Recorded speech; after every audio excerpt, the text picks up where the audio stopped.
Guys, মা আজকে ধনেপাতা দিয়ে বেগুন রান্না করবে, তাই জন্য মা ধনেপাতা নিয়েছে, বেগুন কেটেছে, বাদাম গুঁড়ো করে নিয়েছে, আর কালো জিরে নিয়েছে, আর হচ্ছে লঙ্কা কেটে নিয়েছে।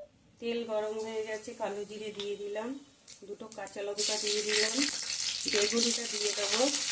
বেগুনটা একটু ভাজা হলে তখন ধনেপাতাটা দিয়ে দেবো। একটু বেগুনটা নাড়াচাড়া দিয়ে একটু গাইস, বেগুনটা প্রায় ভাজা এসেছে, তাই এবার মা ধনেপাতাটা দিয়ে দিচ্ছে। এই ধনেপাতাটা একটু হয়ে এলে বাদামটা দিয়ে নেড়ে চেড়ে এটা নামাবো। হলুদ নুন সবই দিয়ে দেওয়া হয়েছে।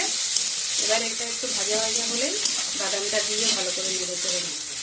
এবার বন্ধুরা এটা হয়ে গেছে ভাজা। আমি এবার বাদাম ভাজাটা দিয়ে দিচ্ছি। এটা গরম ভাতের সাথে এবং রুটির সাথে খেতে খুব সুন্দর লাগে। গাইস, ভাই ধনেপাতা দিয়ে বেগুন রান্না হয়ে গেছে।